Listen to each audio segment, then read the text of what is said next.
Many Marxists and non-Marxists throughout history have described Marx's method as a materialist one.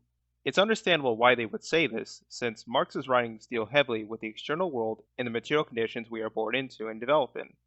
But this is merely an important aspect of Marx's philosophy, rather than the defining whole of it. But to make all this sound less confusing, and to give a quick philosophy lesson, it's important to lay out what materialism and idealism are, along with Marx's relation to the two. Throughout the history of philosophy, there is assumed to be a split between how our conception of the world works and how we physically exist and interact with the world around us. There is supposedly a split between conscious living beings, also referred to in philosophy as subjects, and the material external world in which we live in, also referred to in philosophy as objects or the objective world. Idealism is the philosophical tradition that argues that consciousness and concepts take priority when it comes to life and reality. While most idealists, such as for example Immanuel Kant and many others, do not reject the existence of the external world, nor its importance, they only concern themselves with the movement and development of consciousness and concepts, since idealists believe that either there is a barrier to us understanding the external world, especially in the case of Kant, or take consciousness to be the starting point and center point of life and reality. On the flip side, materialism is the philosophical tradition that believes that the objective world or matter takes priority when it comes to life and reality. While most materialists, such as for example Ludwig Feuerbach, do not deny the existence of consciousness nor its importance, they believe that the objective world or matter to be the center point of reality, or that consciousness is either a superficial aspect of life at best, or completely non-existent at worst. Dialectical thinking is the process whereby we understand and overcome the conflicts and dichotomies between things, and along the way find the truth that unites them. Throughout understanding the relation between two or multiple things, we not only get to the heart of the subject matter, but also deconstruct and reconstruct certain ideas and subjects.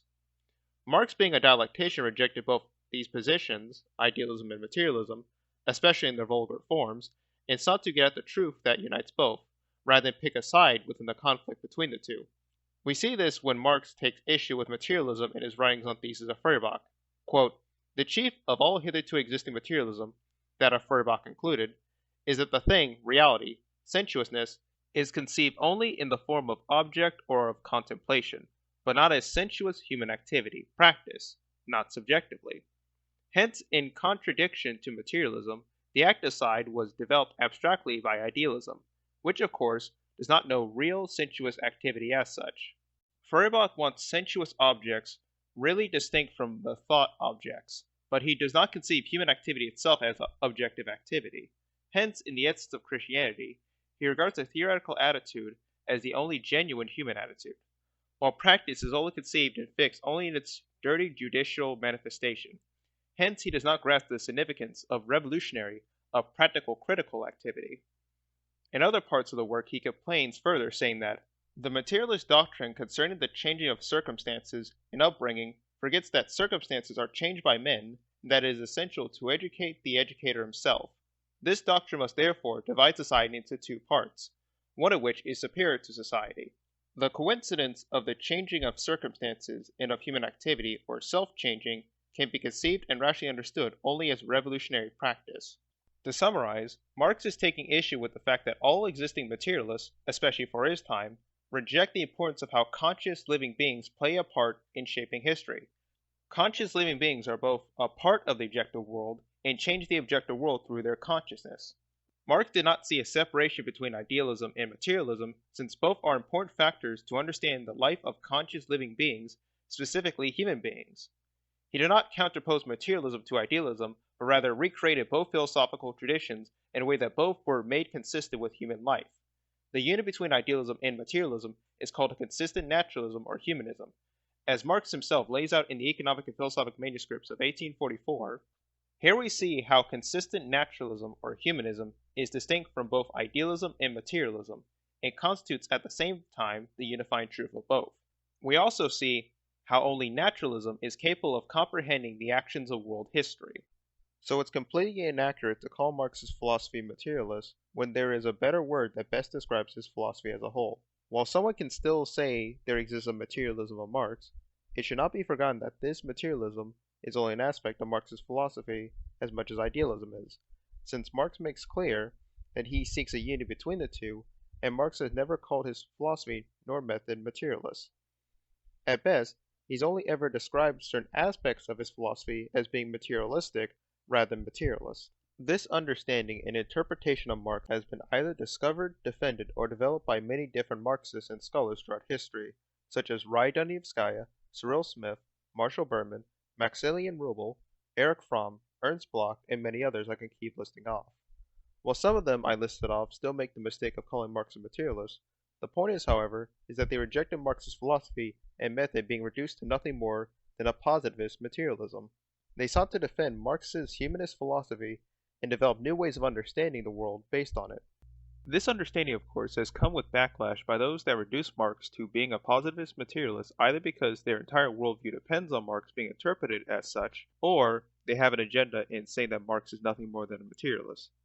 While we can spend hours dissecting the arguments against Marx's humanist philosophy, I would rather go over major arguments against Marx's humanist philosophy that reduce Marx to nothing more than a materialist. The first major one is what's referred to as the epistemological break. The argument, generated by Louis Althusser in his work called For Marx, goes that while Marx in his younger days was a humanist, he eventually broke away from his old humanist philosophy that he laid out in the 1844 manuscripts and moved to a scientific and materialist worldview around the period when he wrote the German Ideology. While this argument highlights significant changes in Marx's rhetoric around this period, with Marx shifting away from a heavy philosophical language to more direct and simple language, this argument becomes nothing more than question begging when you ask, how does the 1844 manuscripts stand in contradiction to his later works?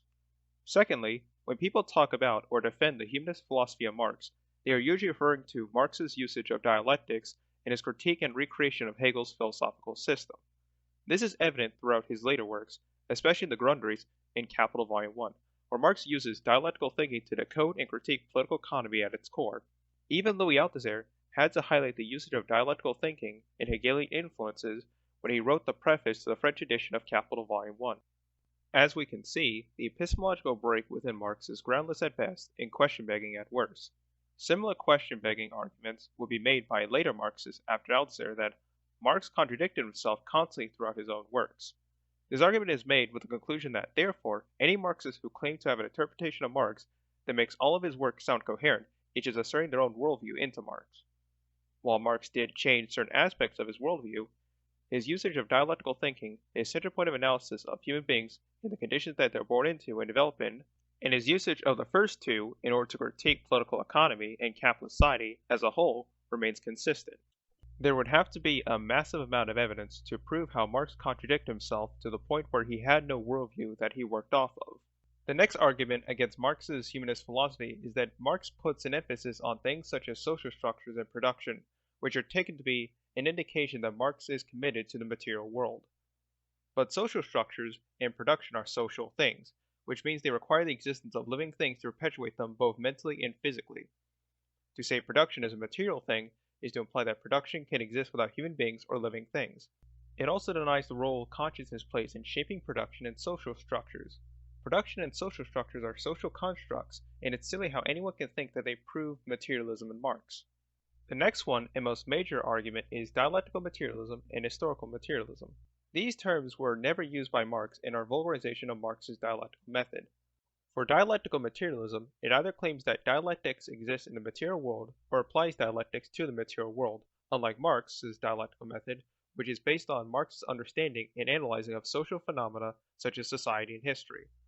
While Marx's dialectical method does take into account material conditions only insofar as society, history, and human beings are concerned, he never directly used dialectics as a way to make the material conditions the center point of his analysis.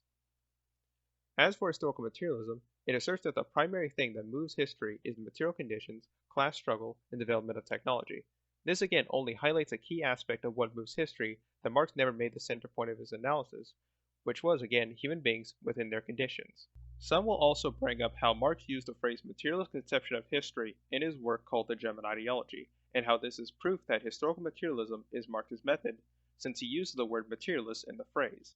A work by Terrell Carver called The German Ideology Never Took Place highlights how the German Ideology was a manuscript that was erroneously formatted and structured by the Marx and Engels Institute in a way that forces certain philosophical positions onto Marx. A lot of the sections of the manuscript was taught by the editors of the manuscript rather than by Marx or Engels themselves.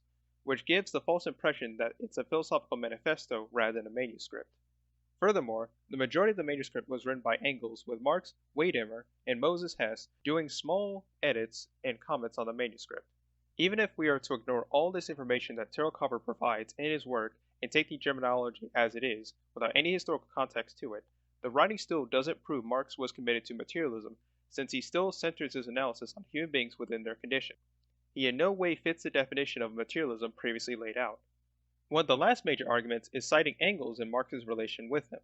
Engels was a committed materialist and makes it clear in his own works, independent of Marx. People assert that since Engels was a materialist and a close associate of Marx, that therefore Marx is a materialist as well, since Engels was one of the closest associates of Marx.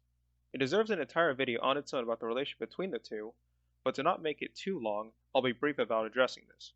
Despite the friendship of Marx and Engels, they had two different philosophies that they both operate on separately. Whereas Marx was a naturalist and a humanist who focused on social relations, society, and human beings, Engels was focused on material conditions and making everything conform to a scientific worldview. To treat them as having the same worldview not only opens up a host of issues when understanding them, but also denies Engels having his own separate worldview from Marx, which he independently created. Works by Terrell, Carver, Dunayevskaya, Cyril, Z.A. Jordan, and others highlight the differences between Marx and Engels. I prefer you read their works if you want more detail on the issue. In conclusion, it is not accurate to describe Marx as a materialist, but rather as a naturalist or humanist, which is more accurate to describing his worldview as a whole. It's important to know this, since Marx has a lot of misconceptions that flow around him and his works, which lead people to make weird claims about him that don't make sense. I hope what I said clears some things up concerning Marx and his philosophy, or the terms I talked about. I'll end this video with a fun quote by the former president of the Hegel Society of America, George L. Klein. I deny that Marx, even the oldest possible Marx, was a philosophical materialist, i.e. a theorist who developed or at least defended a materialist ontology, in a clear opposition to Hegel's idealist ontology. Such a claim is canonical with both followers and critics of Marx, but is nonetheless groundless. It is to Marx's philosophical credit that he did not share the naive commitment to an uncritical and simplistic materialist ontology that one finds in Engels, Plekhanov, Lenin, et al. I have made this case in detail elsewhere and must for present purposes regard it as established, noting only that the denial that Marx was a philosophical materialist does not entail the assertion that he was a philosophical idealist. His philosophical position would be more accurately, if somewhat inelegantly, characterized as dialectical historical socioeconomic objectivism. Such a position is measurably closer to Hegel's position than any sort of materialist ontology.